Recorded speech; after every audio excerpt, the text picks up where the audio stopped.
गोवळी खाय त्यांची उष्टावळी करीती नामाचे चिंतन गडी कानोबाचे ध्यान आले द्यावे डाई धावे वळत्या मागे गाई करीती नामाचे चिंतन गडी कानोबाचे ध्यान एके ठाई काला तुका मने भाविकाला करीती नामाचे चिंतन गडी कानोबाचे ध्यान समचरण सरोजम सांद्र नीलाबुधाभम जगननीत पाणी मंडनम मंडनानाम तरुण तुलसीमाला कंदरम कंजनेत्रम सदैवलहासं विठ्ठलं चिंतयामि पांडुरंगा करो प्रथम नमन पांडुरंगा करो प्रथम नमन दुसरे चरण संताची या त्यांच्या कृपादाने कथेचा विस्तारू बाबाजी सद्गुरु दास तुका जयांचे केली स्मरण होय सकळ विद्येचे अधिकरण तेची वंदू श्री चरण श्री गुरूंचे ते नमस्कारोनी आता ओम नमो ज्ञानेश्वरा ओम नमो ज्ञानेश्वरा करुणा करा दयाळा तुमचा अनुग्रह लाधलो पावन झालो चराचरी मस्तक हे पायावरी या वारकरी संतांच्या सेवे लागी सेवक झालो तुमच्या लागलो निज चरणा जिथे ज्ञान विज्ञान संजीव होते जिथे योग विद्येस सामर्थ्य येते जिथे मानवाला मिळे मोक्ष गाथा तुझ्या पायरीशी सदा नम्र माथा चले आओ जी पवन कुमार हमारे हरि कीर्तन में चले आओ जी पवन कुमार हमारे हरि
प्रसंगी प्राप्त स्थळी चिंतन रूपी सेवेसाठी निवडलेला अभंग त्या अभंगावर चिंतन करण्यापूर्वी थोडासा परिहार द्यायचा तो म्हणजे असा थोडा इफेक्ट एक पॉइंट न राहू दे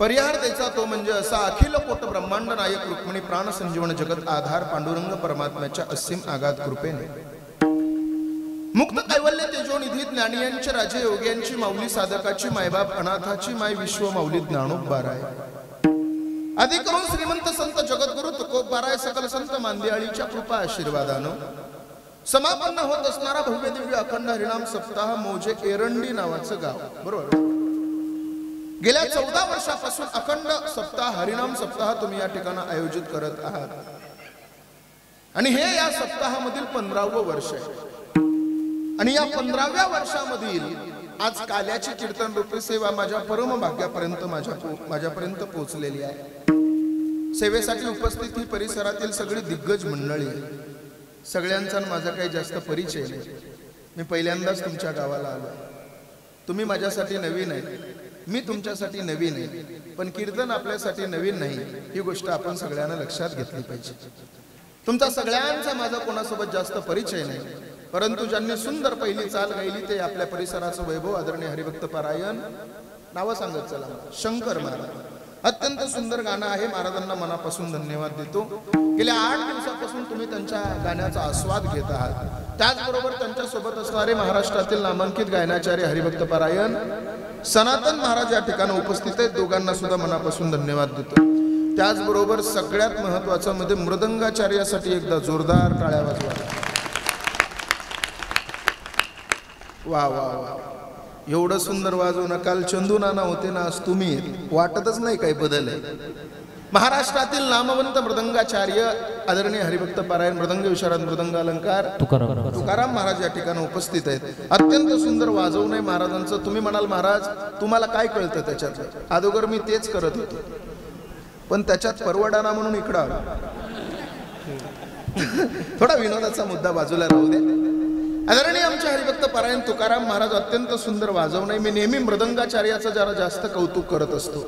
कौतुक करण्याच्या पाठीमागे एक कारण आहे साहेब, त्यांचं सगळ्यापेक्षा कष्ट जास्त आहे.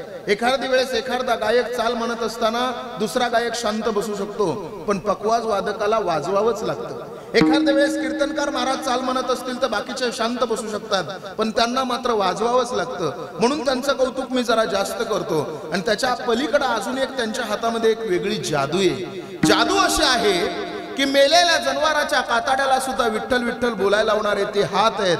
आपलं तोंड सुद्धा कधी कधी विठ्ठल विठ्ठल बोलत नाही. ही फार मोठी शोकांतिका. म्हणून महाराजांसाठी टाळ्या वाजवायला लावल्या.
टाळकरी माळकरी गायनाचार्य वादनाचार्य ही लहान लहान बाल गोपाळ मंडळी यांच्यासाठी एकदा या बाळासाठी सुद्धा जोरदार टाळ्या वाजवा सगळ्यांना.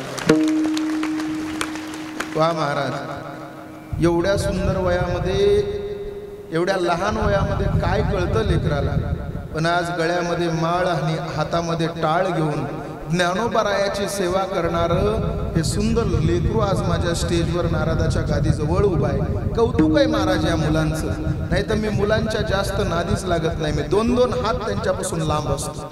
त्याचं कारण आहे, मी फक्त 2 महिने शिक्षकाचा जॉब अटेंड केला होता आणि 2 महिन्यामध्ये मी रोज शिकवायला जायचो शाळेमध्ये. आणि शिकवायला गेलो, एक दिवशी माझा डब्बा घरी विसरला म्हणून मी शाळेत गेलो. आणि शाळेत गेल्यावर एका मुलाला म्हणलं, ए राम्या, डब्बा आणलास का रे आज? तो म्हणला, आणलाय ना सर. मी म्हणलं, खाऊ का तुझा डब्बा? तो म्हणला, खा ना सर. मी म्हणलं, घरी गेल्यावर आईला काय सांगशील रे? म्हणला, सांगून टाकन कुत्र्याने खाल्ला म्हणून. म्हणजे एवढे विचित्र असतात. आणि त्याच पोराला आमच्या एका मॅडमनं प्रश्न विचारला होता. म्हणे, काय रे राम्या, एका बाजूला 1 किलो बुद्धी ठेवली आणि 1 किलो लाडू ठेवले तर तू काय घेशील? तो म्हणला, मॅडम मी 1 किलो लाडू घेईल. मॅडम म्हणली, अरे मूर्खा, मी असते ना तर मी 1 किलो बुद्धी घेतली असती. तो म्हणला, मॅडम बरोबर आहे ना, ज्याला जे कमी आहे तो तेच घेणार आहे. बरोबर आहे की नाही? पण आजच्या काळामध्ये आई वडिलांचे संस्कार जर या वयापासून पोरांना पडले तर इथून पुढची पिढी आईला आई आणि बापाला बाप म्हणणार आहे.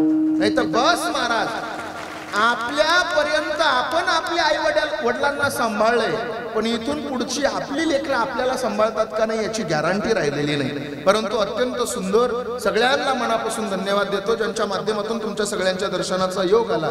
असं महाराष्ट्रातील एक नामवंत चॅनल, संपूर्ण महाराष्ट्राच्या हृदयामध्ये ज्यानं घर केलंय असे आमचे आदरणीय नामदेव दादा या ठिकाणी उपस्थित आहेत. नामाचा गजर नावाचं चॅनल आहे. हे चॅनल संपूर्ण महाराष्ट्रातल्या प्रत्येक कानाकोपऱ्यातल्या माणसाकडे, प्रत्येकाच्या मोबाईल मध्ये हे चॅनल आहे. आणि या चॅनलवर महाराष्ट्रातील नामांकित कीर्तनकार मंडळीचेच कीर्तन आहेत. अत्यंत सुंदर चॅनल आहे. म्हणूनच मी अभंग सुद्धा घेतलाय, करीती नामाचे चिंतन आणि गडी कानोबाचे ध्यान.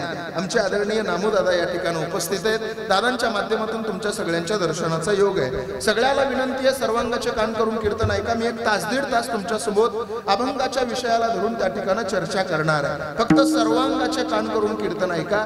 माझ्या कीर्तनातले काही नियम आहेत. माझ्या कीर्तनामध्ये मला कंटिन्युइटी लागते. मी एखादा प्रश्न विचारला तर त्या प्रश्नाचं उत्तर मला तुमच्या सगळ्यांकडून अपेक्षित आहे. कान थोडे उंच करून कीर्तन ऐका, एवढीच विनंती आहे. विठाला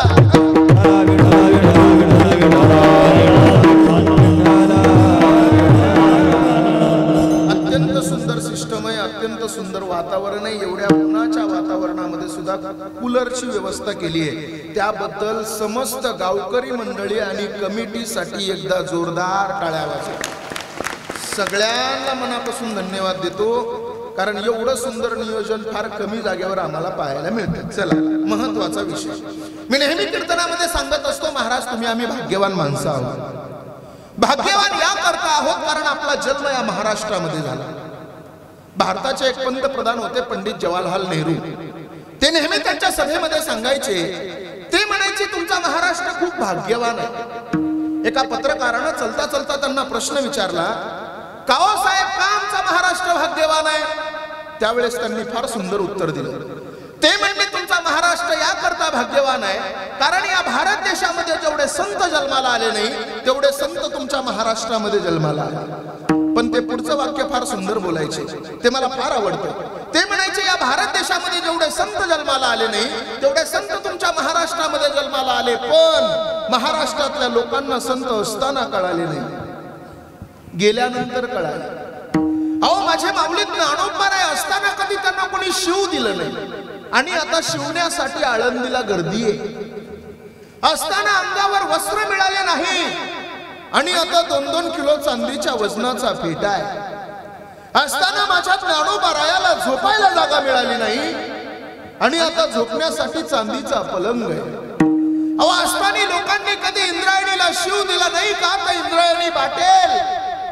आणि आता समाधीला पंचामृताची अंघोळ आहे, आणि ते पंचामृत ठेवण्यासाठी तांब्या पितळाची भांडी नाही, तर चांदीची घागर, चांदीचं गंगालय, चांदीचं पंचपाळ आणि चांदीची पंचारती आहे.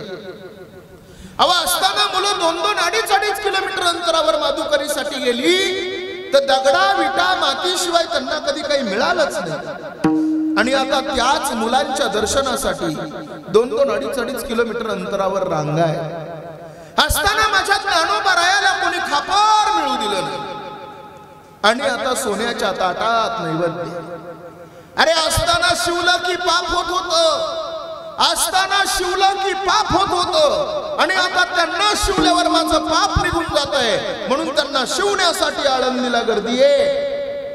असताना या समाजानं माझ्या ज्ञानोबरायाला आई आणि बापाचं प्रेम मिळू दिलं नाही. आता संपूर्ण जगाची मायबाप माझी ज्ञानराज माऊली झाली.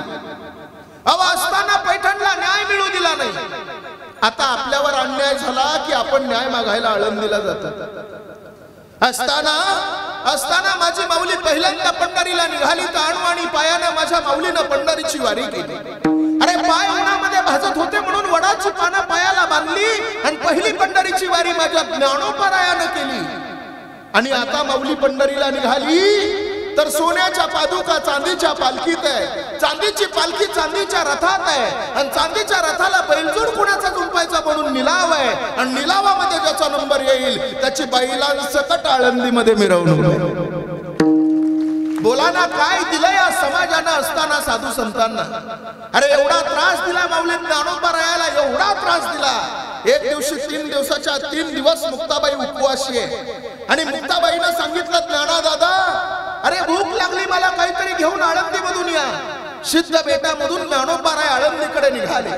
आळंदीतल्या प्रत्येक दारादारामध्ये जाऊन ज्ञानोबराय उभा राहिले आणि प्रत्येकाच्या समोर ज्ञानोबरायाला सांगितलं भिक्षा दे, माझ्यासाठी नका देऊ. आज भिक्षा द्यायची असेल तर माझ्या मुक्ताबाईसाठी द्या. सोपान काकासाठी सुद्धा नका देऊ. द्यायची असेल तर मुक्ताबाईसाठी द्या. अरे निवृत्तीनाथ दादासाठी सुद्धा नका देऊ. द्यायची असेल तर मुक्ताबाईसाठी द्या. पण ज्ञानोबरायाचा चेहरा पाहिल्याच्या नंतर आळंदीतल्या लोकांनी धडाधड दरवाजे बंद करून घेतले आणि ज्ञानोबरायाला पाहून काय म्हणायचे माहितीये, अरे संन्यासाची लेकरं आहेत तुम्ही, बाटली आमची आळंदी, बाटली आमची इंद्रायणी, बाहेर निघून जा आळंदी मधून. पण एका माऊलीला दया आली आणि त्या माऊलीनं ज्ञानोबरायाला बोलून घेतलं आणि ज्ञानोबरायाला बोलून ओंजळभर पीठ ज्ञानोबरायाच्या झोळीमध्ये टाकलं. अरे गगनात मावत नव्हता एवढा आनंद ज्ञानोबरायाला झाला आणि ज्ञानोबराय इंद्रायणीच्या काठानं एक एक पाऊल टाकत टाकत टाकत सिद्ध बेटाकडे निघाले.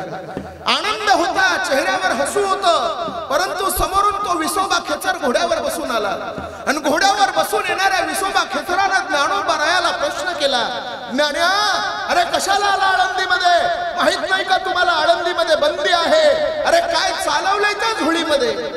ज्ञानोबराय जवळ गेले आणि ज्ञानोबरायानं सांगितलं, काका काका आजच्या दिवस जाऊ द्या मला काका. काका 3 दिवस झाला माझी मुक्ता उपवासी आहे काका. काका हे ओंजळभर पीठ चाललंय झोळीमध्ये, निवृत्तीनाथ दादासाठी नाही, सोपान काकासाठी नाही, माझ्यासाठी नाही, माझ्या मुक्तासाठी चाललंय, जाऊ द्या ना काका. नाही आली दया, नाही आली दया. त्या विसोबा खेचराला घोड्यावरून खाली उतरला, ज्ञानोबरायाच्या झोळीमध्ये हात घातला, झोळीतलं पीठ खाली टाकलं आणि आपल्या पायतानानं ते पीठ माती मिक्स केलं. मला सांगायचं एवढंच आहे, ज्या लोकांनी माझ्या ज्ञानोबरायाला आळंदीमध्ये एका टायमाचं अन्न मिळू दिलं नाही, आज त्याच लोकांना ज्ञानोबरायाची आरती केल्याशिवाय 2 टायमाचं जेवण मिळत नाही. कधीतरी याचा विचार करा. तुम्ही जर कधी आळंदीला गेला नसाल ना, माझ्या दादानो एकदा आळंदीला जा. आळंदीमध्ये जाऊन ज्ञानोबरायाच्या समाधीवर तुमचं कपाळ टेकवा. हा माथा एकदा ज्ञानोबरायाच्या समाधीवर टेकवा, तुमचं प्रारब्ध बदलल्याशिवाय राहणार नाही. असं म्हणतात की माणूस जन्माला आल्याच्या नंतर 5व्या दिवशी 6वी त्याच्या कपाळावर त्याचं प्रारब्ध लिहिते. असं म्हणतात माणूस जन्माला आल्याच्या नंतर 5व्या दिवशी 6वी त्याच्या कपाळावर त्याचं प्रारब्ध लिहिते. पण तेच कपाळ जर तुम्ही ज्ञानोबरायाच्या समाधीवर टेकवलं ना, तर 6वीनं लिहिलेलं प्रारब्ध सुद्धा बदलवण्याची ताकद माझ्या ज्ञानोबरायाच्या समाधीमध्ये. एकदा समाधीकडे जाऊन या. अहो संत संत नेमकं म्हणायचं कोणाला? किती त्रास दिला या समाजानं संत असताना, नेमकं संत म्हणायचं का कोणाला? जीवनाचं निरीक्षण करून परीक्षण केलं तर 4 वर्ग आपल्याला पाहायला मिळतात. एक वर्ग असा आहे जो साधारण आहे, दुसरा वर्ग असा आहे जो साधक आहे, तिसरा वर्ग असा आहे जो साधू आहे आणि चौथा वर्ग असा आहे जो संत आहे. नेमकं साधारण म्हणायचं कोणाला, साधक म्हणायचं कोणाला, साधू म्हणायचं कोणाला आणि संत म्हणायचं कोणाला? साधारण नेमकं कोणाला म्हणायचं? काम, क्रोध, लोभ, मद, मत्सर, दंभ आणि अहंकार हे 6 जन्मी केले धारण, त्यांना म्हणायचं साधारण. हे 6 जन्मी ठेवले धाकात, त्यांना म्हणायचं साधक. हे 6 जन्मी टाकले दुहून, त्यांना म्हणायचं साधू. आणि या 6चा जन्मी केला अंत, त्यांना म्हणायचं संत. ते संत ज्ञानोबराय, ते संत तुकोबराय, त्यांच्या महाराष्ट्रामध्ये आपला जन्म झाला. आपण भाग्यवान आहोत. विठ्ठला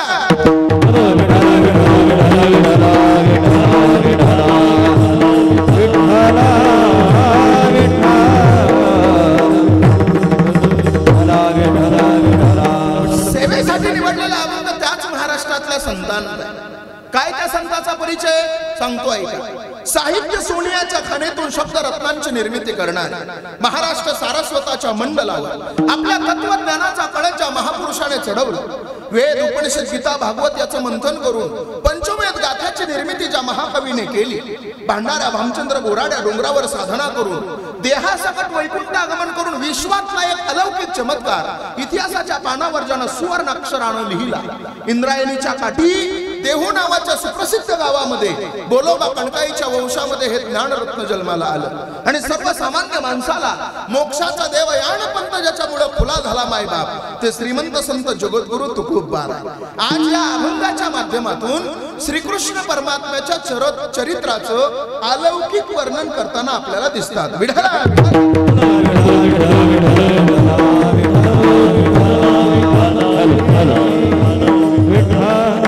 अभंग 4 चरणाचा आहे. या 4 चरणाच्या अभंगामध्ये जगद्गुरु तुकोबाराय श्रीकृष्ण परमात्म्याचं वर्णन करताना आपल्याला पाहायला मिळतात. काय म्हणतात? पाहता गोवळी आणि खाय त्यांची उष्टावळी.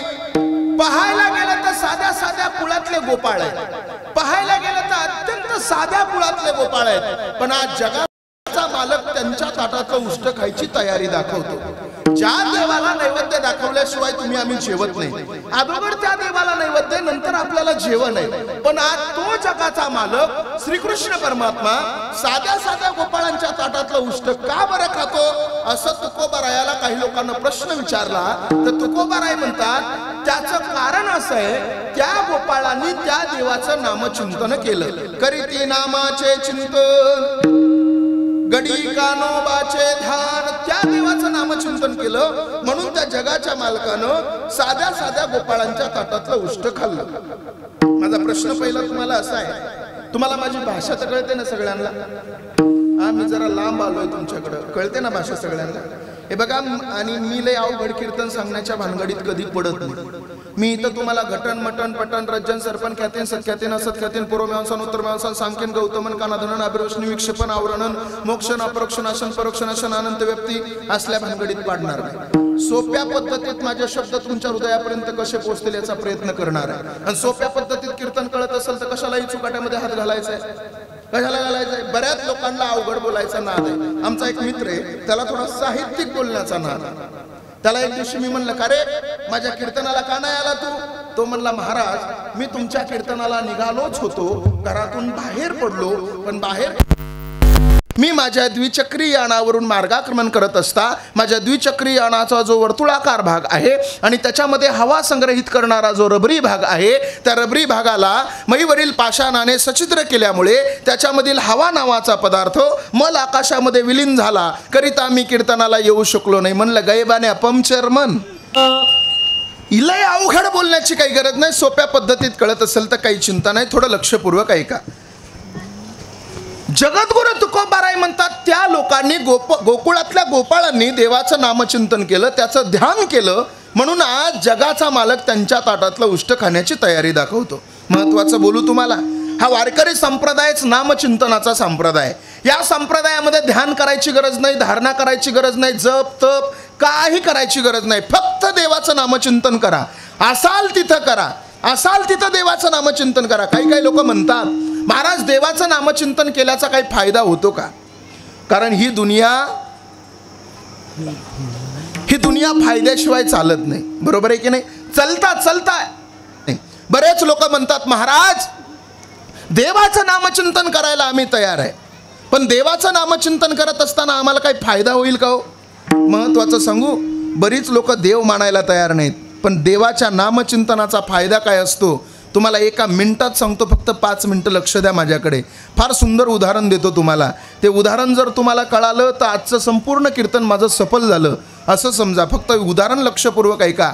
देवाच्या नामचिंतनाचा फायदा काय? या महाराष्ट्रामध्ये मुंबई शहरामध्ये एक डॉक्टर होऊन गेले. त्या डॉक्टरांचं नाव आहे डॉक्टर नीतू मांडके. नीतू मांडके डॉक्टर म्हणजे हृदयरोग तज्ज्ञ होता.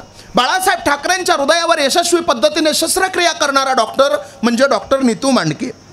ज्या ज्या माणसाला हृदयरोग होत होता ती माणसं मुंबईला नीतू मांडकेकडे यायची आणि बरे होऊन माघारी घरी जायची. ऐका बरं लक्षपूर्वक, बरे होऊन माघारी घरी जायची. महाराष्ट्रातल्या प्रत्येक कानाकोपऱ्यातून माणसं हृदयरोगी, ज्यांना हृदयरोग होता ती मुंबईला जायची आणि बरे होऊन माघारी यायची. महाराष्ट्रातून नाही तर संपूर्ण देशातून लोक यायला लागली. वेगवेगळ्या देशातून, अमेरिका, जपान, फ्रान्स यासारख्या वेगवेगळ्या देशातून लोक मुंबईला यायला लागले आणि बरे होऊन माघारी जायला लागली. भारत सरकारच्या लक्षामध्ये आलं की मांडके साहेबांना कार्य फार सुंदर केलेलं आहे, भारत देशाचं नाव संपूर्ण जगभर पसरवलेलं आहे, म्हणून मांडके साहेबाचा आपण सत्कार केला पाहिजे. नामचिंतनाची ताकद सांगतोय तुम्हाला. म्हणून दिल्ली सरकारने एक पत्र काढलं. पत्र असं काढलं, त्या पत्रावर लिहिलेलं होतं, मांडके साहेब आपलं कार्य फार महान आहे, आपल्या कार्याचा त्या ठिकाणी आपलं नाव, या भारत देशाचं नाव संपूर्ण जगामध्ये आपल्या माध्यमातून होत आहे, म्हणून दिल्ली सरकारनं आपला सत्कार करायचं ठरवलंय. बरोबर उद्या सकाळी 10:30 वाजता दिल्लीला यावं आणि सत्काराचं मानकरी व्हावं. मांडके साहेबांना पत्र वाचलं. पत्र वाचल्यावर डोळ्यातलं पाणी गालावर आलं. एवढ्या दिवस झाला मी चांगलं कार्य करतोय, त्या कार्याची पावती मला माझ्या देशानं द्यावी, यापेक्षा वेगळा आनंद कोणता आहे? उद्या सकाळी 10:30 वाजता दिल्लीला सत्कार आहे, म्हणून नीतू मांडके साहेब आज रात्री 9 वाजता विमानामध्ये बसले. मुंबईवरून विमानामध्ये बसले. पण मांडके साहेबाच्या जीवनातला एक दुर्गुण होता साहेब, मांडके साहेबांचा कर्मावर विश्वास होता पण देवावर विश्वास नव्हता. मांडके साहेबाला कर्म मान्य होतं पण देव मान्य नव्हता. मांडके साहेब मुंबईमधून विमानामध्ये बसले. विमान दिल्लीच्या दिशेने उडालं, परंतु जसा मांडके साहेबाला देव मान्य नव्हता तसा देवाला सुद्धा साहेबांचा सत्कार मान्य नव्हता. त्या विमानामध्ये काहीतरी बिघाड झाला आणि ते विमान एका आपत्कालीन ठिकाणी लँडिंग करण्यात आलं. जिथं विमान उतरवलं तिथं रात्रीची 2 वाजल्याची वेळ होती. चौकशी केंद्राकडे मांडके साहेब गेले, इथून पुढे दिल्लीला जायला किती वेळानं विमान आहे? तपासाअंती कळालं की इथून पुढे दिल्लीला जायला 10 तासानं विमान आहे. अरे मला तर उद्या सकाळी 10:30 वाजता पोहोचायचं आहे, काहीही झालं तरी मला पोहोचायचं आहे. एवढ्या दिवस झाला मी चांगलं कार्य करतोय, त्या कार्याची पावती माझ्या देशानं माझा सत्कार ठेवलेला आहे, मला जावं लागेल. बुद्धिवान माणूस होता, त्यानं एक भाड्याची गाडी बोलवली. भाड्याच्या गाडीमध्ये मांडके साहेब बसले आणि त्या गाडीचा वेग वाऱ्याच्या गतीनं दिल्लीच्या दिशेने होऊ लागला. परंतु तो सत्कार नियतीला मान्य नव्हता, देवाला मान्य नव्हता. ढगांचा कडकडाट झाला, धोधो अशा पद्धतीचा पाऊस पडू लागला. पण त्या पडत्या पावसामध्ये वाऱ्याच्या गतीनं दिल्लीच्या दिशेने गाडी धाव घेत होती. परंतु पुढे नेमका एक पूल आला. त्या पुलावरून मांडके साहेबाचा रस्ता चुकला. 10 किलोमीटर, 20 किलोमीटर, 50 किलोमीटर, 100 किलोमीटर चुकीच्या रस्त्यानं प्रवास झाला. आणि चुकीच्या रस्त्यानं प्रवास झालेला मांडके साहेबाच्या लक्षात आलं. लक्षात आल्यावर साहेबांना घडीमध्ये पाहिलं, पहाटेचे 4 वाजलेले होते. साहेबांना सांगितलं ड्रायव्हरला, दादा आपला रस्ता चुकलेला आहे, कुठंतरी रोडच्या शेजारी एखादी झोपडी पाहून, एखादं घर पाहून गाडीला ब्रेक मार. ड्रायव्हरनं रस्त्याच्या कडेला एक झोपडी पाहिली, गाडीला ब्रेक मारलं. मांडके साहेब गाडीमधून खाली उतरले. आता इथून पुढे 2 तास या झोपडीमध्ये राहण्याची व्यवस्था होते का हे पाहण्यासाठी मांडके साहेब झोपडीच्या समोर गेले. झोपडीचा दरवाजा वाजवणार तेवढ्यात त्या दरवाजाच्या सांधीमधून त्यांनी आतमध्ये एक दृश्य पाहिलं. दृश्य असं होतं, एक विधवा बाई होती, एक पाळणा बांधलेला होता. त्या पाळण्यामध्ये श्रीकृष्ण परमात्म्याची मूर्ती ठेवलेली होती आणि ती विधवा बाई त्या पाळण्याला झोका देत देत भजन करत होती. श्रीकृष्ण गोविंद हरे मुरारी, हे नाथ नारायण वासुदेवा. भजन चाललेलं होतं पण मांडके साहेबाला ते मान्यच नव्हतं. पण नाविलाज होता म्हणून मांडके साहेबानं दरवाजा वाजवला.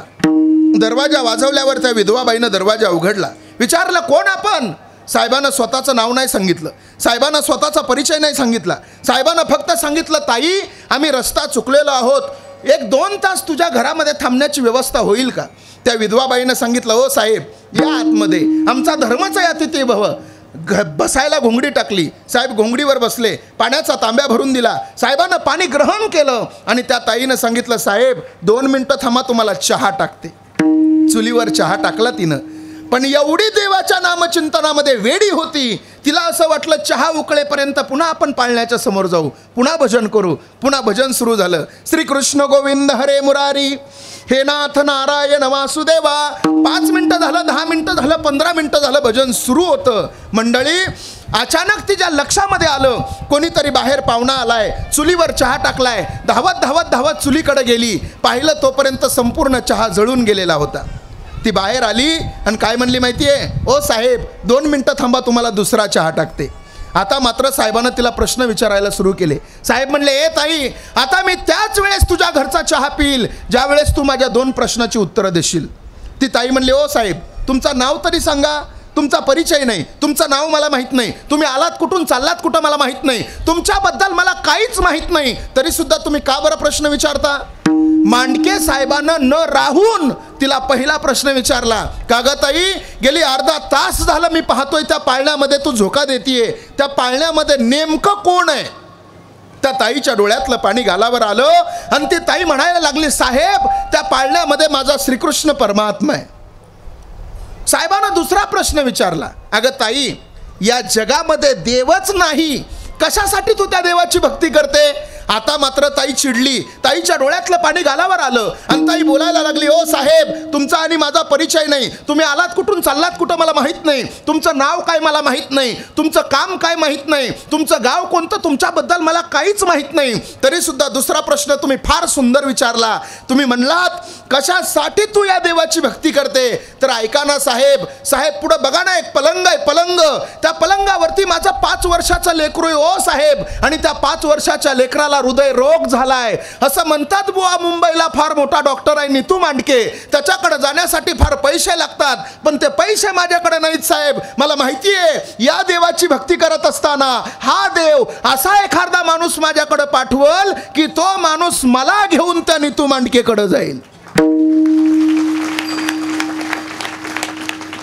आता मात्र मांडके साहेबाच्या डोळ्यातलं पाणी गालावर आलं आणि मांडके साहेब काय म्हणले माहितीये, ए ताई, ए ताई, अगं ज्याच्याकडे गाडी आहे, ज्याच्याकडे बंगला आहे, ज्याच्याकडे माडी आहे, ती माणसं नीतू मांडकेला भेटण्यासाठी मुंबईला येतात, पण ज्याच्याकडे एकनिष्ठतेने देवाचं नामचिंतन आहे त्याला भेटण्यासाठी आज मुंबईवरून नीतू मांडके तुझ्या कुटियात हजर आहे. ही देवाच्या नामचिंतनाची ताकद आहे. मग काय केलं त्या गोपाळाने? त्या देवाचं नामचिंतन केलं, म्हणूनच जगाच्या मालकानं त्यांच्या ताटातलं उष्ट खाल्लं. अभंगाचं पहिलं चरण. पाहता गोवळी, पाहता गोवळी, पाहता गोवळी, पाहता गोवळी, पाहता गोवळी, पाहता गोवळी, पाहता गोवळी, पाहता गोवळी, पाहता गोवळी, हायताची उष्टावळी,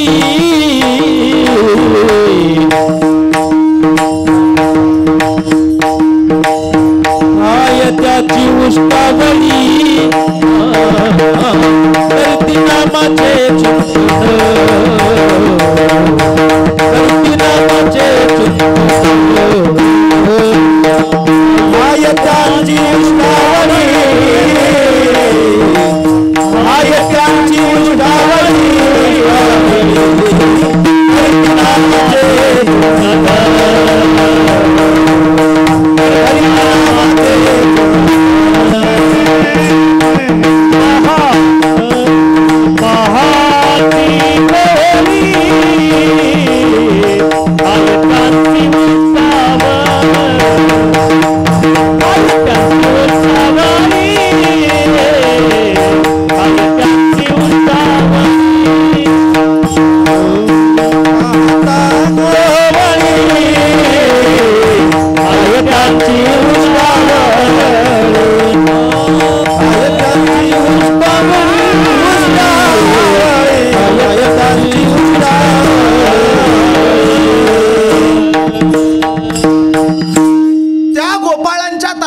जगाच्या मालकानं उष्ट खाल्लं. त्याचं एकच कारण आहे, फक्त त्या गोपाळाने त्याच्या नामाचं नामचिंतन केलं. बरं, हा सुंदर नरदेह जगाच्या मालकानं आपल्याला दिलाय, आपल्याला सुद्धा तेच काम करण्यासाठी दिलेलं आहे, पण आपण ते करत नाही. कशासाठी दिला? देवे दिला देह भजना गोमटा आणि तो या झाला फाटा. एवढा सुंदर नरदेह जगाच्या मालकानं आपल्याला त्याचं भजन करण्यासाठी दिलेलं आहे, पण आपण त्याचं भजन करत नाही. मी रोज कीर्तनातून सांगत असतो, महाराज आपण कीर्तनामध्ये आलं पाहिजे. हा सुंदर नरदेह आपल्याला मिळाला आहे, आपण यानं त्या देवाचं भजन केलं पाहिजे. टाळ वाजवला पाहिजे, पखवाज वाजवला पाहिजे, विणा घेतला पाहिजे. असंच मी मुंबईच्या माझ्या एका कीर्तनामध्ये बोलत होतो. हा सुंदर नरदेह आपल्याला मिळाला आहे, टाळ वाजवा, पखवाज वाजवा, विणा वाजवा. एक वेल एज्युकेटेड पोरगा माझ्या समोर आला आणि मला काय म्हणला माहिती आहे, ओ महाराज, ओ महाराज, तुम्ही रोज देवाला सांगता, तुम्ही रोज लोकांना सांगता देवाचं भजन केलं पाहिजे. म्हणलं हो. तुम्ही रोज लोकांना सांगता कीर्तनामध्ये आलं पाहिजे. म्हणलं हो. मग मला तुमच्यासोबत प्रश्न उत्तर करायचं आहे, मला तुमच्यासोबत खंडन मंडन करायचं आहे, मला तुमच्यासोबत रॅपिड फायर करायचं आहे. मी त्याला म्हणलं समोर बस, टेबलला टेबल लाव. बऱ्याच लोकांना असं वाटतं धोतर घालणारी माणसं अर्धी पागल असतात का? हा तुमचा गोड गैरसमज आहे. आता वेल एज्युकेटेड सुंदर पोरं तरुण कीर्तनकार झालेली आहेत, त्याच्यामुळं महत्त्वाचं बोलतो. त्यानं माझ्या समोर बसला आणि मला प्रश्न विचारला, म्हणे का हो महाराज, तुम्ही रोज सांगता देवाचं भजन करा? म्हणलं हो. तुम्ही करता? म्हणलं हो. तो म्हणला मग तुम्ही रोज टाळ वाजवता, पखवाज वाजवता, विणा वाजवता, देवाचं भजन करता, मग देव कधी तुमच्या स्वप्नात तरी आला का? मी त्याला सांगितलं नाही. मग तो म्हणला जर तुम्ही रोज देवाचं भजन करून देव तुमच्या स्वप्नात येत नाही, मग तुमच्यापेक्षा देवीचे भक्त बरे.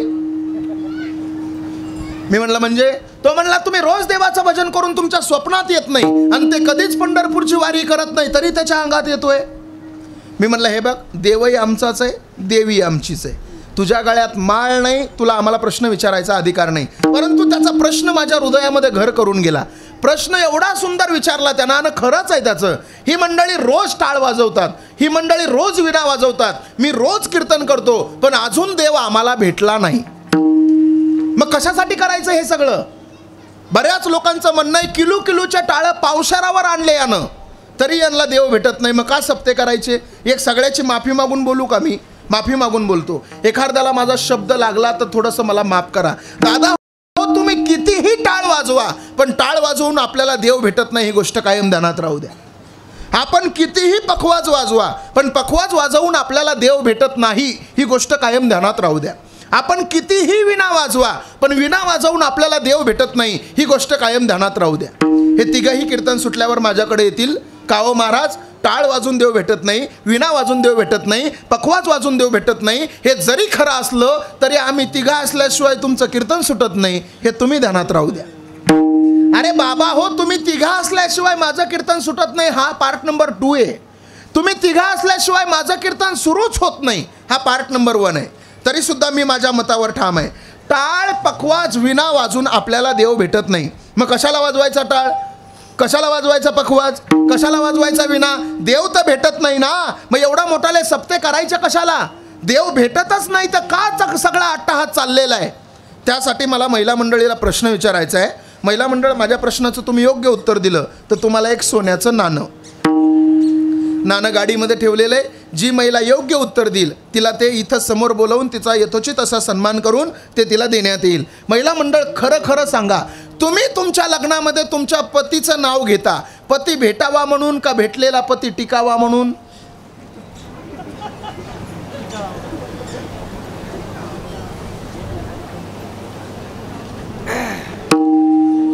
लग्न झालेत ना तुमचे? अरे मग बोला ना. लग्नामध्ये पतीचं नाव घेता, पती भेटावा म्हणून का भेटलेला पती टिकावा म्हणून? कोण कोण म्हणणं आहे? कोणाचं म्हणणं आहे टिकावा म्हणून? हात वर. ज्याला ज्याला वाटतं मी बाई आहे त्यानंच उत्तर द्या. सोन्याचं नाणं फक्त महिलांना आहे, आपल्याला नाही.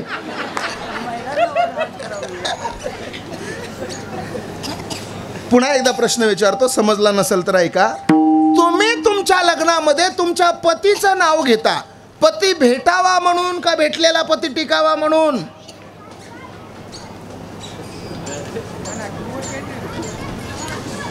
सुटावा टिकावा? कोणाकोणाचं म्हणणं आहे टिकावा? हात वर करा.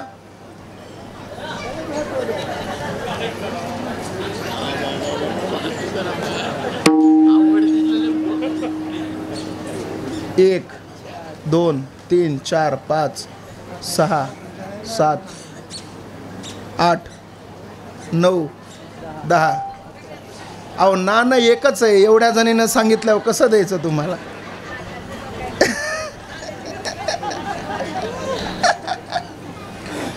जाऊ द्या, नाण्याचं आपण नंतर कधी बघू. या आजीनं सांगितलेलं उत्तर एकदम बरोबर आहे. बाकीच्या वाजवा, जोरात टाळ्या वाजवा. बाकीच्या सगळ्या बाया जरा भिवून घाबरून उत्तर देऊ लागल्या. पण या आजीनं ठामपणे सांगितलं की भेटलेला पती टिकावा म्हणून. हे जुन्या काळातली संस्कृती आहे महाराज. कपाळ भरून कुंकू लावणारी, नाटी घालणारी बाई ठामपणे या प्रश्नाचं उत्तर रोज माझ्या कीर्तनातून देते. मी रोज हा प्रश्न बायांना विचारतो, महिलांना विचारतो. आणि खरं सांगू, जुन्या काळामध्ये लग्नामध्ये तुमच्या आई लग्न चालू असताना लग्न 3-3 दिवस चालायचे, बरोबर आहे की नाही? आणि लग्नामध्ये पतीच्या नावाचे उखाणे किती मोठे मोठे असायचे. लांब लांब उखाणे असायचे, बरोबर आहे की नाही? एक सांगू का नमुना तुम्हाला? जुन्या काळातले उखाणे कसे सांगू का? सांगतो ऐका. पंढरपुराच्या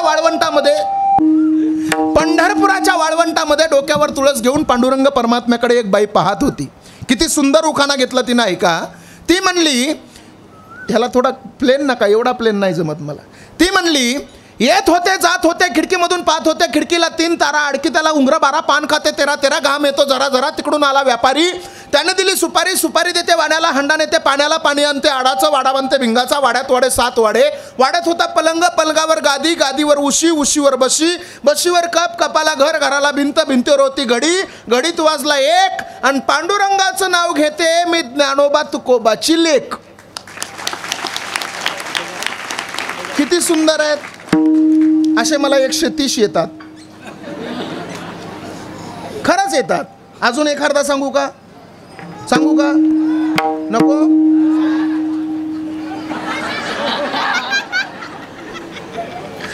बरोबर आहे, हे तुमच्या कामाचं आहे, कारण तुमचे बाकी आहेत. तुमचे बाकी आहेत म्हणून तुमच्या कामाचे. त्याला जाऊ द्या. आमच्या आता तरुण वर्गासाठी सांगतो चेक, आमच्या नामूवरच घेतो. लग्न झालेलं आहे नामा? बस काही विषय नाही. ऐका. अहो, आधी केली बार्शी, पैठण केलं गेल्या वर्षी. पैठणची माता कवर, पंढरपूरला जायची आवड, पंढरपूरला विठ्ठल रुक्मिणीचा जोडा. विठ्ठल रुक्मिणीच्या जोड्याची हवा पाहू, कैकाडी महाराजाचा मठ पाहू. कैकाडी महाराजाच्या मठाला घालते मी वेडा, पुढा आला वाकडीचा वाडा, वाकडीच्या वाड्याला सोन्याची हलकी, पुढे आली मुक्ताबाईची पालखी, मुक्ताबाईच्या पालखीला सोन्याचा तुरा, पुढे आला गोपाळपुरा, गोपाळपुऱ्यात जनाबाईचा खेळ. आता झाली आळंदीला जायची वेळ, आळंदीला थोरथोर साधू संत, थोरथोर साधू संताची करते मी सेवा. पती म्हणतात माहूरला जावा, माहूरची साडी औंढा नागनाथाची पाहू फडी, औंढा नागनाथापाशी झाली दाटी, बासरला येणं केलं सरस्वतीसाठी, सरस्वतीपाशी एक मुक्काम राहू, राजूरचा गणपती पाहू, राजूरच्या गणपतीपाशी चतुर्थी जोडली. घाई घाई परळीला आले ग बाई, परळीच्या देवा, शिवरात्रीला हवा. पती म्हणतात काशीला जावा, काशीला केले 4 धाम, आधी केली ब्रह्मगिरी, नंतर केली त्र्यंबकेश्वरी, त्र्यंबकेश्वरी पाशी एक मुक्काम राहू, हवा ललिताची पाहू, शिर्डी साईबाबाला जाऊ, शिर्डी साईबाबापाशी धनुष्यबाण, मुंबईत मुंबादेवी छान, आणि मुंबईमध्ये मंत्र्यांची भरली सभा, आणि नामदेवाच्या पाठीमाग परमेश्वर उभा. हा जुना काळ आहे महाराज. मला एवढ्या लांब जायचं नाही, पण महिला मंडळ, मला प्रश्न तुम्हाला असा आहे, खरं सांगा महिला मंडळ, तुम्ही तुमच्या लग्नामध्ये पतीचं नाव घेता, पती भेटावा म्हणून नाही, तर भेटलेला पती अखंड तुमच्या संसारामध्ये टिकावा म्हणून. तसे आमचे टाळकरी, आमचे विनेकरी आणि आमचे मृदंगाचार्य देव भेटावा म्हणून कधीच वाजवत नाही. तो अंतकरणात भेटलेलाच आहे, तो अखंड टिकून राहावा म्हणून त्याला भोगण्यासाठी वाजवली जाणारी ही साधनं आहेत. म्हणून तर आपण म्हणतो, लावणी मृदंग श्रुती टाळ घोष, सेवू ब्रह्मरस आवडीने, टाळा टाळी लोपला नाद, टाळी लोपला नाद, टाळी लोपला नाद, टाळी लोपला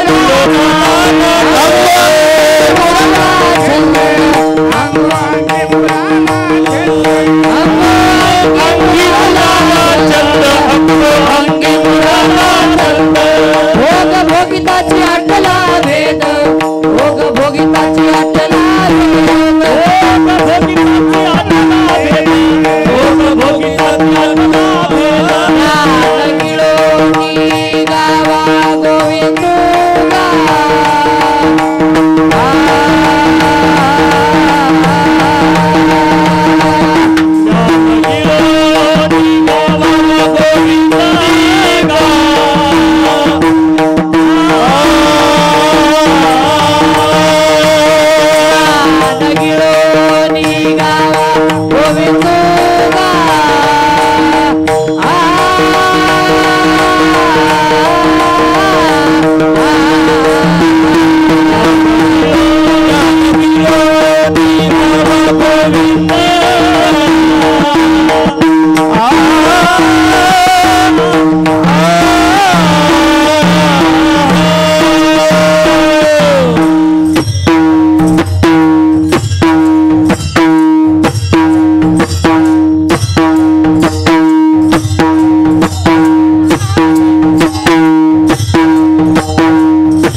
वा महाराज, एवढे सुंदर टाळकरीने एवढं सुंदर वातावरण, त्यांच्यासाठी टाळ्या वाजवा एकदा जोरात। महाराज, कीर्तनामध्ये सगळ्यात महत्त्वाची साथ ही टाळकऱ्यांची पाहिजे। टाळकरी चांगली असतील तर येडा कीर्तनकार सुद्धा चांगलं बोलतो महाराज। कधी कधी नाही तर टाळकऱ्यांची साथ फार वाईट असते, कधी कधी इतकी वाईट साथ भेटते आम्हाला त्याच्यापेक्षा कोरोनाची बरी वाटते। एकदा माझ्या काल्याच्या कीर्तनात मी अभंग घेतला होता, रंगनी रांगत गुलगुला बोलत, रंगनी रांगत गुलगुला बोलत, पाठीमागचे सगळे म्हणत होते रंगनी रांगत गंगुला बोलत। महाराज, पण आजचे टाळकरी अत्यंत सुंदर आहेत। चला, महत्वाचा मुद्दा मला सांगायचा आहे। एकनिष्ठतेने त्या देवाचं नामचिंतन केल्यावर हा सुंदर नरदेह आपल्याला जो मिळाला आहे, मग टाळ पकवाज विना हे जे वाजवतो आपण, हे देवाला मिळवण्यासाठी नाही हो, मिळालेल्या देवाला भोगण्याची साधन आहे। त्या गोकुळातल्या गोपाळांचा भाव शुद्ध होता, एकनिष्ठतेचा भाव होता। भाव किती महत्वाचा एक उदाहरण सांगतो तुम्हाला, ऐका। महाभारतामध्ये काशीप्रसाद जयस्वाल नावाची एक व्यक्ती सांगून गेली की ब्रुवक्षत्र नावाचा एक राजा आहे। ऐकताय ना तुम्ही सगळे? ब्रुवक्षत्र नावाचा एक राजा आहे आणि त्या ब्रुवक्षत्र नावाच्या राजाला एक पोरगा झाला, त्या पोराचं नाव आहे हस्ती। त्या हस्ती नावाच्या पोरानं जे गाव निर्माण केलं त्या गावाचं नाव हस्तिनापूर। त्या गावाचं पहिलं नाव हस्तिनापूर, दुसरं नाव इंद्रप्रस्थनगर, तिसरं नाव योगिनिकपुरा, चौथं नाव सिरी, पाचवं नाव किला सिरी, सहावं नाव लालकोट, सातवं नाव जहापना, आठवं नाव तुबलकाबाद, नववं नाव मुबारकबाद, 10वं नाव फिरोजाबाद, 11वं नाव अकबराबाद, 12वं नाव देहली, 13वं नाव चिराग देहली, 14वं नाव दिल्ली आणि 19 फेब्रुवारी 1931ला इंग्रज अधिकारी व्हाईसराय यानं तिचं नाव ठेवलं नवी दिल्ली। त्या दिल्लीची नावं बदलली साहेब, वैभव नाही बदललं। लोकसभेचे स्पीकर ओम बिर्ला जिथं बसतात ना, त्याच्या पाठीमागे एक श्लोक लिहिलेला आहे, धर्मचक्र परिवर्तनाय। दिल्लीचं तख्त हे धर्माधिष्ठानाची वाट पाहत राहतं। मग तो ब्रुवक्षत्र नावाचा राजा, त्या ब्रुवक्षत्र नावाच्या राजाला एक पोरगा झाला, त्या पोराचं नाव हस्ती। हस्तीला पुढे एक पोरगा झाला, त्याचं नाव आहे नहुष। नहुषचा पोरगा ययाती, ययातीचा पुरू, पुरूचा कृकन्यम, कृकन्यमचा मतिनार, मतिनारचा सेविनार, सेविनारचा दिविरथ, दिविरथचा आदिरथ, आदिरथचा नवरथ, नवरथचा तपलीचा, तपलीचाचा वृक्ष, वृक्षाचा संवरण, संवरणला पुढे एक मुलगा झाला, त्याचं नाव होतं कुरु, म्हणून त्या घराण्याला नाव पडलं कुरुवंश। त्यांच्याच कुलामध्ये पुढे एक मुलगा जन्माला आला ज्याचं नाव आहे प्रतीक। त्याला 3 मुलं, देवापी, बाल्लिक, शांतनू। देवापी संन्यासी झाला, बाल्लिक महाभारत युद्धामध्ये मेला आणि शांतनू हस्तिनापुराचा राजा झाला। त्या शांतनूला गंगा नदीपासून झालेला आणि वाचलेला एक मुलगा, त्याचं नाव होतं देवव्रत। त्यानं भीष्म प्रतिज्ञा केली म्हणून त्याचं नाव पडलं भीष्माचार्य। त्याची दुसरी बायको, तिचं नाव आहे सत्यवती, तिला 2 मुलं, एकाचं नाव विचित्रवीर आणि दुसऱ्याचं चित्रांगत। त्यांच्याच कुलामध्ये पुढे 2 मुलं जन्माला आली, एकाचं नाव पंडू आणि दुसऱ्याचं नाव धृतराष्ट्र। पंडू नावाचा राजा, त्या पंडू नावाच्या राजाला पृथा नावाची एक बायको आहे, जिचं खरं नाव पृथा आहे, पण आम्ही सगळेजण तिला कुंती असं म्हणतो। त्या पृथेला विवाह कालापूर्वी एक मुलगा झाला ज्याचं नाव आहे वसुसेन, आपण सगळेजण त्याला कर्ण असं म्हणतो। आणि विवाह कालाच्या नंतर तिला 3 मुलं झाली, धर्मराज युधिष्ठिर, भीम आणि अर्जुन। तिची सवत मद्र देशातील एका राजाची मुलगी जिचं नाव आहे माद्री, तिला 2 मुलं, एकाचं नाव नकुल आणि दुसऱ्याचं सहदेव। इकडं धृतराष्ट्र नावाचा राजा, त्या धृतराष्ट्र नावाच्या राजाला एक बायको आहे जिचं नाव आहे गांधारी। महिला मंडळ गांधारीला कधी नावं ठेवायचं नाही, कारण गांधारी सारखी महान पतिव्रता जगाच्या पाठीवर आपल्याला पाहायला मिळणार नाही। का? कारण स्वतःच्या नवऱ्याला दिसत नाही म्हणून दिसत असताना सुद्धा डोळ्यावर पट्टी बांधून उभं आयुष्य नवऱ्यासाठी जिने खर्च केलं तिचं नाव आहे गांधारी. त्या गांधारीचं माहेर आहे गांधार. त्या काळातलं गांधार म्हणजे अलीकडचं कंधार, अलीकडचं कंधार म्हणजे आत्ताचं कंधार, आणि आत्ताचं कंधार म्हणजे अफगाणिस्तानची राजधानी. लातूरचं नाही, अफगाणिस्तानची राजधानी. अफगाणिस्तान सुद्धा आता आहे. 1929ला उपस्थान, नंतर उपगास्थान, नंतर अफगाणिस्तान. 1985 सार्क परिषदेची स्थापना आणि 2002 सार्क परिषदेचा 8वा देश म्हणून अफगाणिस्तान भारताच्या पंक्तीला बसला. माझा मुद्दा एवढा लांब न्यायचा नाही मला. माझा मुद्दा हा आहे, त्या गांधारीला 100 पुत्र आहेत. काय म्हणता तुम्ही त्यांना? कौरव. आणि त्या पंडू राजाला कुंतीला 5 पुत्र आहेत. काय म्हणता तुम्ही त्यांना? पांडव. पांडवाचा आणि कौरवाचा महाभारताचं युद्ध ठरलं. महाभारताचं युद्ध ठरल्यावर श्रीकृष्ण परमात्म्याकडं मदत मागण्यासाठी पांडवाचा सरसेनापती अर्जुन आणि कौरवांचा सरसेनापती दुर्योधन दोघंही श्रीकृष्ण परमात्म्याकडं मदत मागायला गेले.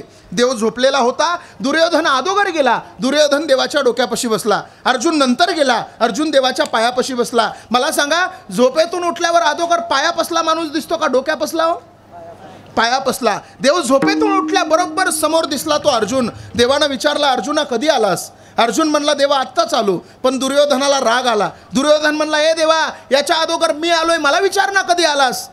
देव म्हणला, अरे तू जरी अगोदर आलास तरी तू माझ्या डोक्यावर बसलास, आणि डोक्यावर बसणाऱ्या माणसाला माझ्यापाशी किंमत नाही.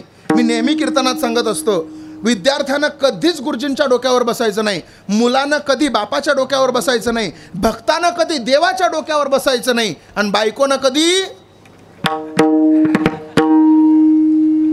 ते तुम्ही बोला, मी नाही बोलणार. महत्वाचं मी तुम्हाला सांगतो ऐका. देवानं दोघालाही समोरासमोर बसवलं. दोघंही समोर बसले, आणि दोघंही समोर बसल्यावर देवानं विचारलं, श्रीकृष्णानं कशासाठी आलात तुम्ही? दोघांनीही सांगितलं, देवा महाभारताचं युद्ध ठरलंय. देव म्हणला, मला माहिती आहे. मग देवा तुझ्याकडे मदत मागायला आलोत. देव काय म्हणला माहिती आहे? हे बघा, तुमच्या समोर 2 विकल्प आहेत. एका बाजूनं माझं 56 कोटी यादव सैन्य लढल, आणि एका बाजूनं मी एकटा लढल. ज्या बाजूनं मी लढल त्या बाजूनं हातामध्ये शस्त्र घेणार नाही, अस्त्र उचलणार नाही, 4 चांगल्या गोष्टी सांगल. बोल दुर्योधना, काय पाहिजे तुला? दुर्योधनाच्या अंतकरणामध्ये भाव नव्हता, निष्ठा नव्हती. दुर्योधन म्हणला, देवा तू नको मला, तुझं 56 कोटी यादव सैन्य देऊन टाक मला. श्रीकृष्णानं 56 कोटी यादव सैन्य दुर्योधनाला देऊन टाकलं. हातामध्ये पान आणि सुपारीचा विडा दुर्योधनानं घेतला. बैठकीतून उठला. राजदंडाच्या पायऱ्या उतरत उतरत मोठ्या मोठ्यानं हसायला लागला. आता मी जिंकणार, हस्तिनापुराच्या गादीचा मी मालक होणार, कारण 56 कोटी यादव सैन्य माझ्या सोबत देवाचं आहे. विजय माझा कोणी रोखू शकत नाही. आनंदाच्या भरामध्ये एक एक पायरी उतरत निघून गेला. पण तेवढ्यात देवाची नजर अर्जुनाकडे गेली. अर्जुना, तुला काय पाहिजे रे? अर्जुन म्हणला, देवा मला काही नको, मला फक्त तू पाहिजे. काय म्हणला? देवा मला काही नको, मला फक्त तू पाहिजे. देवानं अर्जुनाकडे पाहून हसला. देव अर्जुनाकडे पाहून हसल्यावर अर्जुन म्हणला, देवा का रे माझ्याकडे पाहून हसला? त्यावेळेस श्रीकृष्ण परमात्म्यानं फार सुंदर सांगितलं. श्रीकृष्ण परमात्मा म्हणायला लागला, अर्जुन हार तो तेरी पक्की है, तू सदा रहेगा उदास. अर्जुन हार तो तेरी पक्की है, तू सदा रहेगा उदास. माखन तो दुर्योधन ले गया, तेरे पास बचा खाली छास. पण तो अर्जुन होता, बुद्धिमान होता, एकनिष्ठ होता. तो म्हणला, भगवान जीत तो मेरी ही होगी, भगवान जीत तो मेरी ही होगी, दास रहता है कभी उदास. अरे भगवान जीत तो मेरी ही होगी, दास रहता है कभी उदास. अरे माखन से क्या लेना मुझे, माखन चोर है मेरे पास. एवढ्या एकनिष्ठतेने त्या गोपाळांनी श्रीकृष्ण परमात्म्याचं नामचिंतन केलं, म्हणून जगाच्या मालकानं त्याच्या ताटातलं उष्ट खाल्लं. खायतांची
जगाच्या मालकानं ताटातलं उष्ट खाल्लं, त्या देवाचं नामचिंतन एकनिष्ठतेने केलं म्हणून खाय त्यांची उष्टावळी, करीती नामाचे चिंतन आणि गडी कानोबाचे ध्यान. अभंगाच्या 2 चरणाचा अर्थ तुमच्या समोर देण्याचं मी काम केलेलं आहे. सर्वांनी सर्वांगाचं भजन करायचं, सर्वांगाचे कान करून सर्वांगाचं देहानं एकरूप होऊन सगळ्यांना भजन करायचं. तुमचं भजन जर मला पटलं तर कीर्तन वेळेत सुटल, नाही तर 4 वाजेपर्यंत मी कीर्तन सोडणार नाही. संध्याकाळचं कीर्तन मला जवळच आहे, त्याच्यामुळे काही अडचण येणार नाही.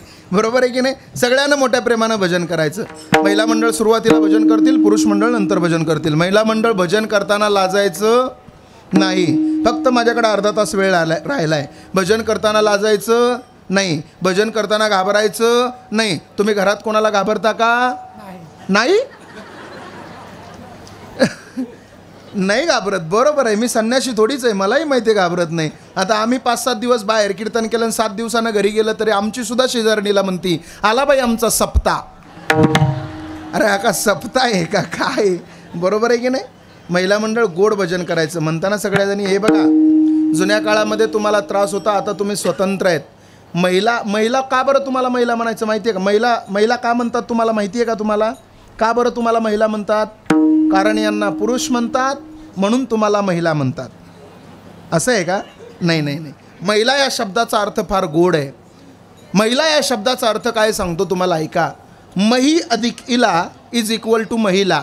मही म्हणजे पृथ्वी, इला म्हणजे सरस्वती. आपण या पृथ्वीवर जन्माला आल्याच्या नंतर सरस्वतीचं सगळ्यात अगोदर जी माऊली आपल्याला ज्ञान करून देते तिला महिला असं म्हणतात. मला सांगा, आपण जन्माला आल्याच्या नंतर सगळ्यात अगोदर आपल्याला कोण ज्ञान देतं?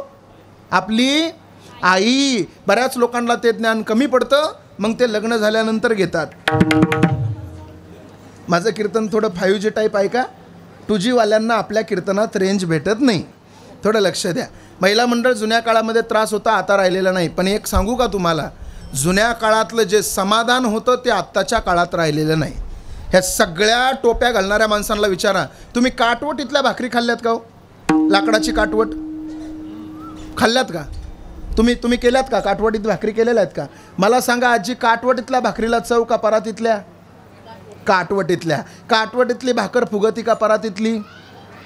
काटवटीतली. आता करणारी फुगती पण भाकर फुगत. काटवटीतल्या भाकरीला चव लागते महाराज. मी एक दिवशी विचार केला, का बरं काटवटीतल्या भाकरीला चव लागत असेल? मग माझ्या लक्षात आलं, काटवटीतल्या भाकरीला चव लागलीच पाहिजे. का माहिती आहे? कारण काटवटीला भाकरी करत असताना पाय ठेवण्यासाठी 2 कानं असतात, म्हणून त्या भाकरीला चव लागते.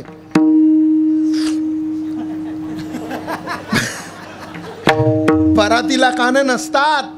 अगोदर पायाचे 2 अंगठे तिच्यात गुंतवावे लागतात, नंतर भाकर करावी लागते. कशी चव लागेल त्या भाकरीला? यांच्या पदस्पर्शाने पुनीत आणि पावन झालेली भाकर आपल्या ताटामध्ये येते. कशी चव लागेल? बरोबर आहे की नाही? थोडं लक्ष द्या. म्हणताना सगळ्याजणी गोड भजन करायचं म्हणता का? म्हणा. नामदेव जनाबाई. पाठीमागच्या का? पाकिस्तानातल्या आहे का तुम्ही? अरे म्हणा. हे बघा बरं, जी बाई भजन करणार नाही तिची लाडकी बंद पडल. सगळ्यांना भजन करायचं, गोड भजन करायचं. म्हणताना सगळ्याजणी म्हणा. नामदेव जनाबाई, सोपान काका मुक्ताबाई. वा. नामदेव जनाबाई. वा वा. सोपान काका मुक्ताबाई. नामदेव जनाबाई. क्या बात है. सोपान काका मुक्ताबाई. नामदेव जनाबाई. टाळी काही वाजत नाही.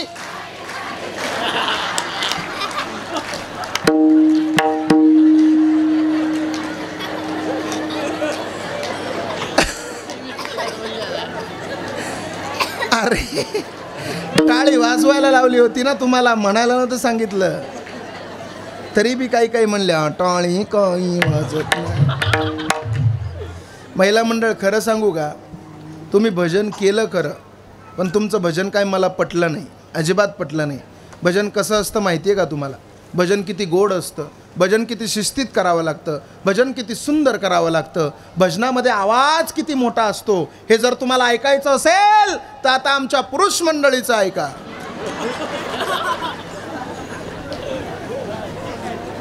हे बघा, तुमच्या जीवावर लय वजनात बोललोय त्यांना. माझी सगळी इज्जत तुमच्या हातात आहे पोरांनो. सगळ्यांना ठरवा मग माझी घालायची का ठेवायची. सगळ्या पुरुष मंडळीने हात वर करा. कट्ट्यावर बसलेले, ओट्यावर बसलेले सगळ्यांनी, ज्याला ज्याला वाटतं मी पुरुष आहे त्याने हात वर करा. आणि महिला मंडळीपेक्षा एक नंबर आवाज येणार की नाही ते सांगा. येईल का? मोठ्यानं बोला, येईल का? तुमच्याकडून निवडणुकीला उभा राहणार आहे, बहुमतानं विजय आपलाच झाला पाहिजे. हात वर, हात वर. ओ, भजन कसं असतं माहिती आहे का तुम्हाला? भजन कसं करावं लागतं काय कळतं का तुम्हाला? भजन कसं असतं हे ऐकायचं असेल तर आमच्या पुरुष मंडळीचं ऐका आणि हे भजन घेऊन घरी जा आणि रोज आम्ही करतो ते भजन करा. बघा किती सुंदर भजन म्हणतात. हात वर करा रे. म्हणता ना सगळे? मोठ्यानं बोला, म्हणता का? म्हणा. राधे कृष्ण, राधे कृष्ण, कृष्ण कृष्ण राधे राधे.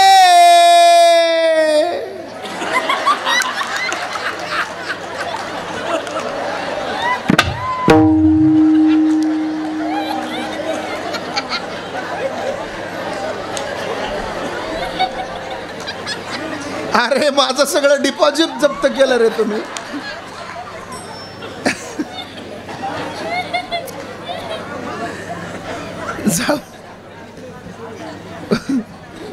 रोज भजन केलं पाहिजे. आपण रोज कीर्तनातून सांगत असतो महाराज 10 मिनिटं तरी देवाच्या भजनासाठी आपण प्रत्येकानं दिलं पाहिजे. हात वर करा सगळ्यांनी, सगळ्यांनी गोड आणि माझ्यासोबत सगळ्यांना म्हणा.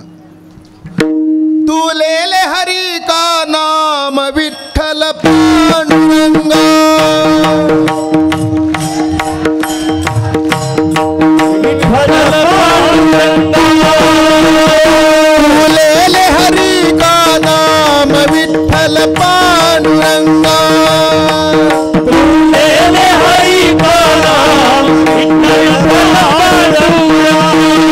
विठ्ठल पांडुरंगा, विठ्ठल पांडुरंगा, विठ्ठल पांडुरंगा,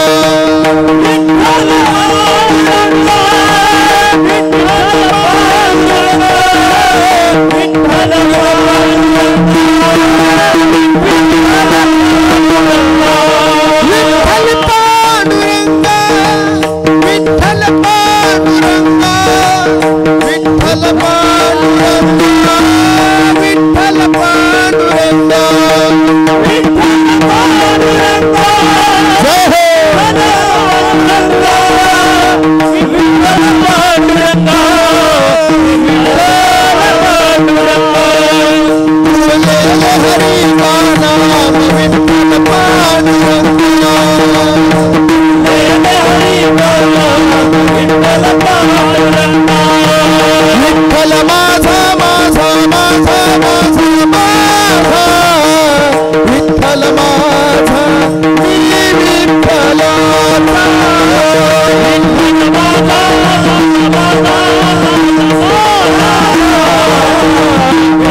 माझा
महिला मंडळ खरं खरं सांगा केलं तुम्ही हे भजन करत असताना तुम्हाला तुमचा संसार आठवला का हो? खरं बोला. नाही ना. देवासोबत एकरूप राहण्याचं एकमेव साधन काय असेल तर ते त्या देवाचं नामचिंतन आहे. या संपूर्ण विश्वाला विसर पाडण्याचं फक्त एक साधन आहे, ते म्हणजे देवाचं नामचिंतन आहे. तुमच्यावर कर्ज असू द्या, तुम्ही दुःखी असा, एखाद्या संकटामध्ये असा, त्यावेळेला एकांतात बसून देवाचं नामचिंतन करा. संपूर्ण विश्वाचा विसर पडून त्याच्यातून एखादा मार्ग निघल्याशिवाय राहणार नाही. याच्यावर आपला सगळ्यांना त्या ठिकाणं त्याचं नामचिंतन केलं पाहिजे. तुम्ही म्हणाल महाराज आम्ही सुद्धा देवाचं नामचिंतन घ्यायला तयार आहे, पण देव भरपूर झाले, नेमकं कोणत्या देवाचं नामचिंतन करावं काही कळना. सोप्पा देव सांगतो. सांगू? विठोबा रखुमाई, विठोबा रखुमाई, विठोबा रखुमाई, विठोबा रखुमाई, विठोबा रखुमाई,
2 चरणाचा भाव.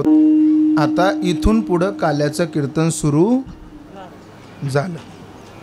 आता कीर्तन किती तास? 3 तास का 2? 3 तास. बरोबर, वा शाबाश. ऐका, दरवर्षी तुम्ही काल्याचं कीर्तन ऐकत असाल. 15 वर्ष झालं तुम्ही काल्याचे प्रसंग, काल्याचं कीर्तन ऐकत असाल. सगळ्याला माहिती आहे श्रीकृष्ण परमात्म्याचा जन्म मथुरेमध्ये झाला. वसुदेवा देत देवकी बहीण लग्नामध्ये विघ्न झाले हो. ऐका, आकाशाची वाणी सांगत असे कंसा. आकाशवाणी झाली आणि कंसाला त्या ठिकाणी आकाशवाणीनं सांगितलं, इजा पोटी 8वा जन्माला येणारा तुला मारणार. हा सगळा इतिहास तुम्ही दर कीर्तनामध्ये ऐकत असाल. आज थोडा वेगळा काला करण्याचा प्रयत्न करू आपण. गोकुळापासून काल्याचं चरित्र सुरू करू. कारण चरित्रचे उच्चारावे केले देवे गोकुळी. ज्यावेळेस वसुदेवानं श्रीकृष्ण परमात्म्याला गोकुळामध्ये आणलं, त्यावेळेस वसुदेवानं श्रीकृष्ण परमात्म्याला यशोदेच्या महलामध्ये ठेवलं. सकाळी सकाळी एक गवळण झाडलोट करायला यशोदेचा नंदबाबाचा वाडा झाडायला आली.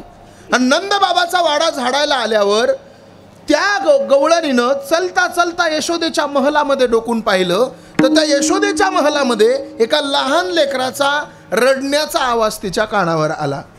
तिला वाटलं यशोदेला मुलगा झाला. यशोदेला मुलगा झाला हे तिच्या लक्षामध्ये आलं. सकाळची वेळ होती. नंदबाबा धारा काढत होत्या गाईच्या, गाईचं दूध काढत होते. आणि नंदबाबाच्या जवळ ती गवळण गेली. ती काय म्हणली माहितीये? अरे ए नंद बाबा, अरे ए नंद बाबा, तो को कोई पता है? अरे तो को लाला भयो. नंद बाबा तिला म्हणतात, अरे मोको लाला भयो, मोको ना पता, तो को कैसे पता? अरे मला मुलगा झालेला मला माहित नाही, तुला कसं माहितीये? ती म्हणली जाके तो देख, जाऊन तर बघ यशोदेच्या महलामध्ये तुला मुलगा झालाय. नंद बाबाला आनंद झाला. गळ्यातली मोत्याची माळ काढली आणि नंद बाबानं त्या गवळणीला देऊन टाकली. ती गवळण तिथं थांबली नाही. आणि तिथं थांबल ती गवळण बाई कसली? एखाद्या जर आपल्याला गावामध्ये पटकन बातमी फिरवायची असेल तर फक्त गावातल्या एका बाईला सांगा, तिच्या पोटात कोणतीच गोष्ट राहणार नाही. आणि चलता बाईचं बोलणं एवढं कठीण आहे.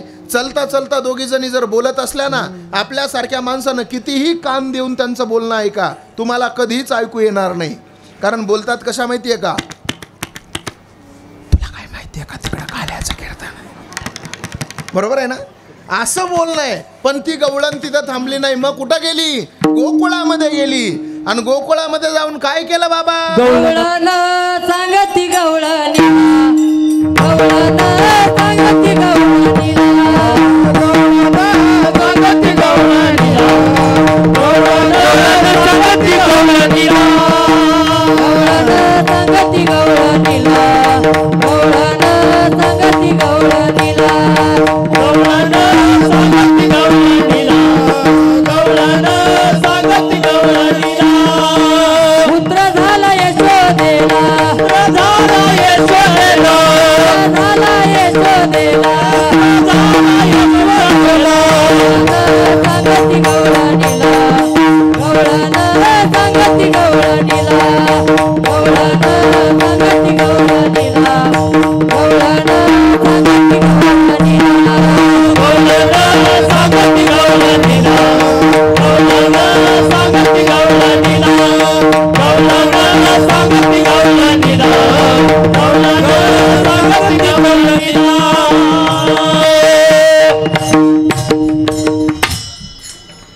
याला घेऊन जाऊ का माझ्या संग?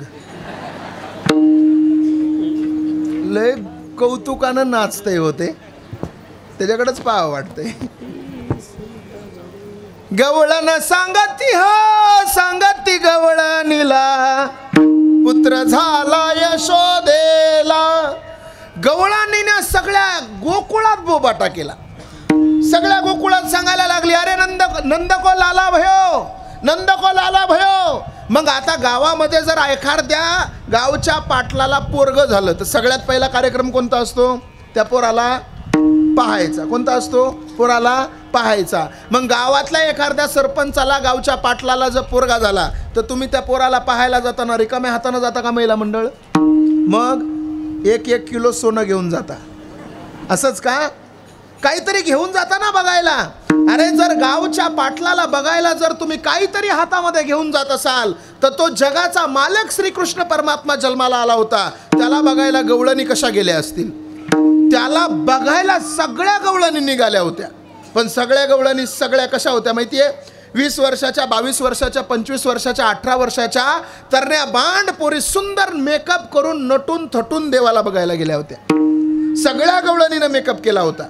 बरं मला सांगा, मला सांगा, 10 वर्षाच्या 20 वर्षाच्या पोरीनं मेकअप केला, पोरी निघाल्या बघायला कोणाला? देवाला. देवाला बघायला निघाल्यावर त्या 10, 20, 22 वर्षाच्या पोरी सुंदर नटलेल्या दिसल्या, देवाला बघायला चाललेल्या दिसल्या. तर एक 85 वर्षाची गवळण समोर आली आणि काय म्हणली माहितीये? ए पोरींनो, कुठं चाललात का एवढा मेकअप करून?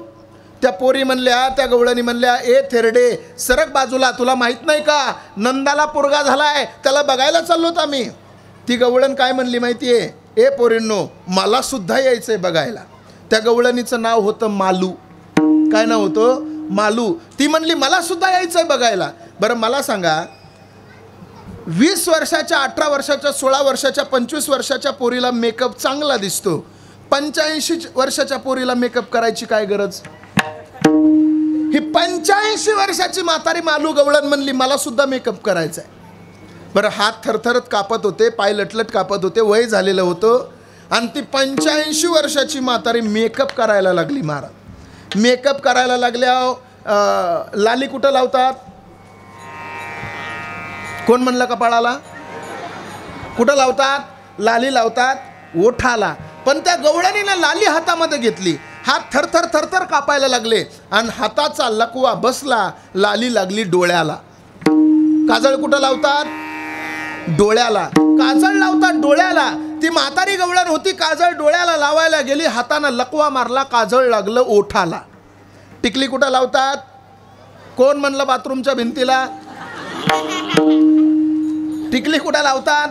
कपाळाला. पण हातानं लकवा मारला आणि टिकली लागली गालाला.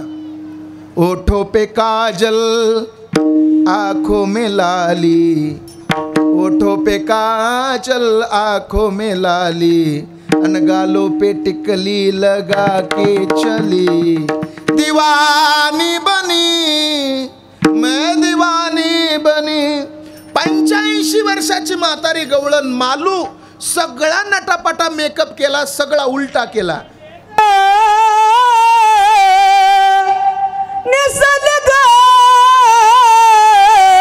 शालू पैठणचा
कमरेला घालोनी सगळा पाठ माट करुणी सगळा पाठ माट करुणी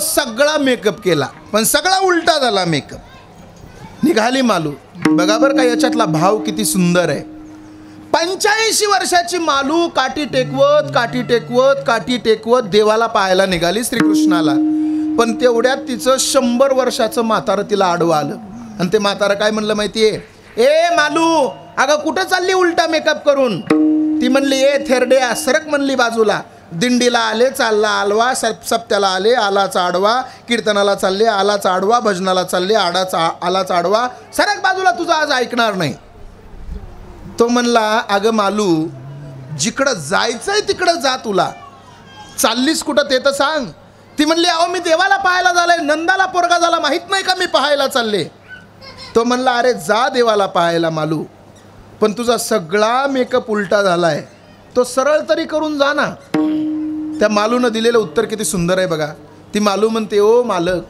मला सुद्धा माहिती आहे माझा मेकअप उलटा झालेला आहे कारण माझं वय झालेलं आहे मी कधी जाईल ह्याची गॅरंटी नाही पण मालक खरं सांगू तुम्हाला हा मेकअप सरळ करण्याच्या नादात माझा जर जीव निघून गेला तर देवाला बघायचं राहून जाईल म्हणून जाऊ द्या मला म्हणून जाऊ द्या मला गेली गवळण सगळ्या गवळणी अशा देवाला पाहायला लाईनीत उभा राहिल्या एक गवळण देवाला पाहायची कृष्णाला पाहायची माघारी यायची पाठीमागची जी गवळण होती ती म्हणायची अगं ए पहिल्यांदा जाऊन आलीस ना तू आमचा नंबर तर पार दुपारी येणार आहे कसा दिसतो ग लगे पहिली गवळण म्हणायची सावळे परब्रह्म आवडे आजीवा आणि मणी मणे राणी बा घर केले दुसरी गवळण आली की लगे मागच्या विचारायची अगं ए कसा दिसतो सांग ना आमचा नंबर फार उशीर येणार आहे लगे दुसरी गवळण म्हणायची पाहिला नंदाचा नंदन पाहिला नंदाचा नंदन पाहिला नंदाचा नंदन पाहिला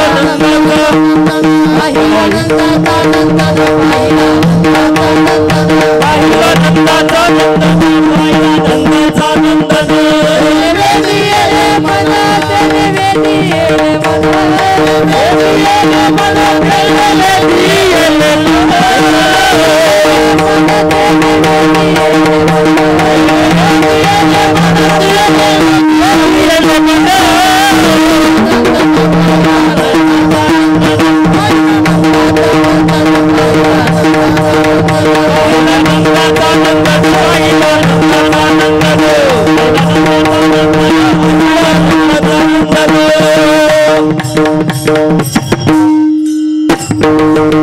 अशा अनेक गवळणीने श्रीकृष्ण परमात्माला पाहिलं सगळ्या गवळणीचा पाहण्याचा कार्यक्रम आटकून गेला आता हळूहळू श्रीकृष्ण परमात्मा हळूहळू रांगायला लागला रांगत रंगनी चोरी तो लोणी आता हळूहळू रांगायला लागला रांगता हळूहळू मोठा व्हायला लागला मोठा झाल्यावर सगळ्यात पहिल्यांदा श्रीकृष्ण परमात्म्यानं काय केलं असेल तर सगळ्यात पहिल्यांदा श्रीकृष्ण परमात्म्यानं सगळे सवंगडी गोपाळ गोळा केले अहो एवढं दही दूध तूप लोणी खायला असताना सुद्धा त्या गोपाळांची तब्येत बघितली तर पावशर किलो एक गोपाळ भरायचा एवढी तब्येत खराब अरे 10 आणि 15 किलोचा गोपाळ कुठं भरत असतो का अरे दही दूध तूप लोणी खायला तुमच्या घरी मग एवढं खायला असताना सुद्धा तुम्ही का एवढ्या तब्येती खराब केल्या ते सगळे म्हणले याला फक्त आम्ही राखं नाही हे सगळं मथुरेच्या बाजारात जात आहे मग श्रीकृष्ण परमात्म्यानं सांगितलं इथून पुढं मथुरेचा बाजार बंद इथून पुढं जी गवळण मथुरेच्या बाजारामध्ये जाईल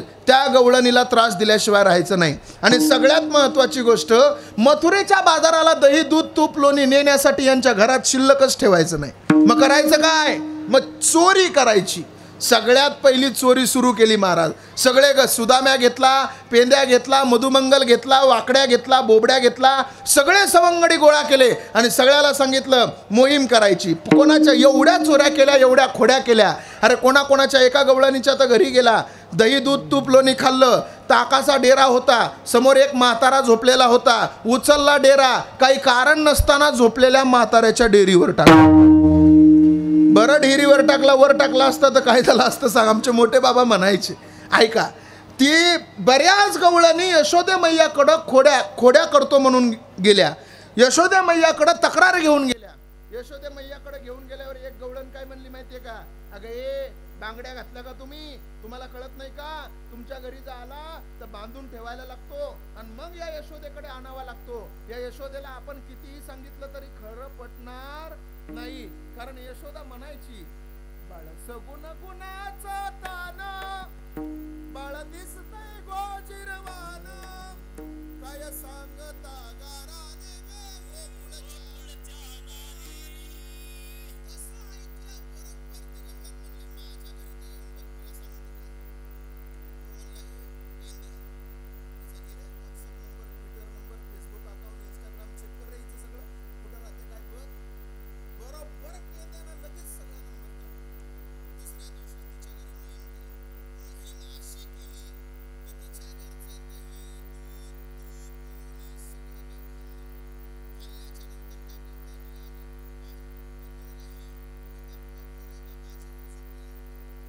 होता. गवळणीच्या आईवरती साप होते, नवऱ्याच्या आईवरती चांद होते. आणि काय केलं कृष्णाने माहितीये? कृष्णाने याची दाढी घेतली आणि तिची वेणी घेतली, दोघाची दाढीची वेणीची गाठ मारली. मला सांगा, हे तर ब्राह्मणानं मारलेल्या गाठी सुटू म्हणा, देवानं मारलेल्या कवा सुटायच्या?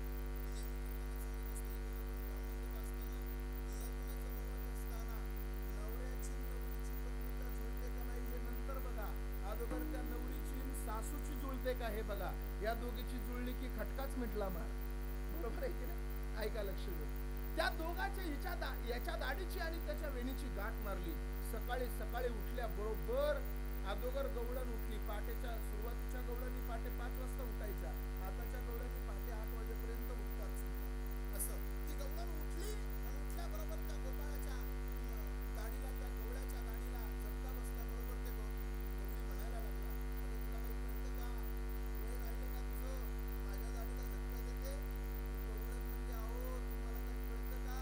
तुमच्या गवऱ्या पुढे गेल्या ना, अजून माझ्या वेणीला झटका देत्या, गप बसा. दोघंही उठले. पाहिलं तर वेणीची दाढीची गाठ बसलेली.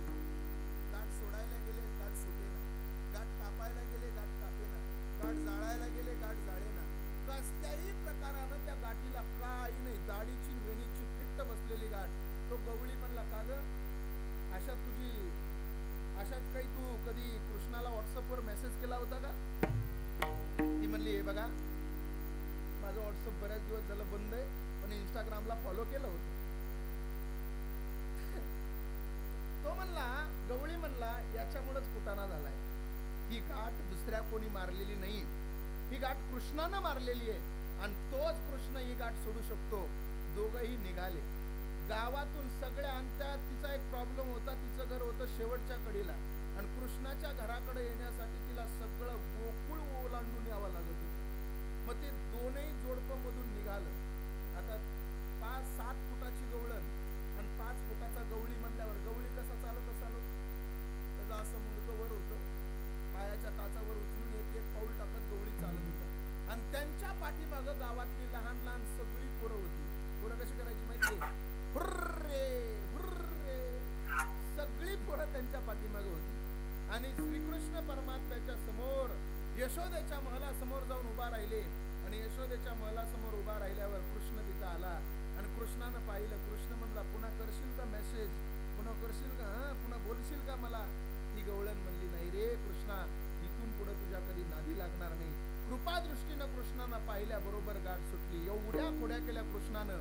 अहो ज्यावेळेस श्रीकृष्ण परमात्मा रासलीला करायचे, ज्यावेळेस श्रीकृष्ण परमात्मा बासरी वाजवायचा त्यावेळेस गोकुळातल्या सगळ्या गवळणी देह भान विसरून त्या बासरीचा नाद ऐकायला जायचा. हरले माझे चित्त हरले माझे चित्त हरले माझे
मधुर मधुर आवाजानं गवळणीचं संपूर्ण चित्त हरून जायचं. श्रीकृष्ण परमात्म्याच्या बासरी सोबत एक दिवशी एका गवळणीनं वाद धरला, भांडण धरलं. त्या गवळणीचं नाव होतं विशाखा. ती विशाखा नावाची गवळण श्रीकृष्ण परमात्म्याच्या बासरीकडे राग गेली. ताड ताड ताड ताड चलत गेली, त्या बासरीच्या समोर जाऊन उभी राहिली. ए बासरी, काय ग, असं काय पुण्य केलंस तू की कृष्णानं तुला एवढा जवळ घेतलंय? अरे आम्ही हाडा मासाच्या आहेत, तू लाकडाची आहे. आम्ही हाडा मासाच्या आहेत, तू लाकडाची आहे, तरी सुद्धा कृष्णानं तुला एवढा जवळ केलंय. असं काय पुण्य केलंस तू की चालताना तू त्याच्या कमरेला आहेस, झोपताना तू त्याच्या बाजूला आहेस आणि वाजवताना तू त्याच्या ओठावर आहेस? काय पुण्य केलं सांग ना. ती बासरी काय म्हणली माहितीये? अगं ए गवळणी, तुम्ही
बोलिलेले पुरे वेळे वाकोडे उत्तरे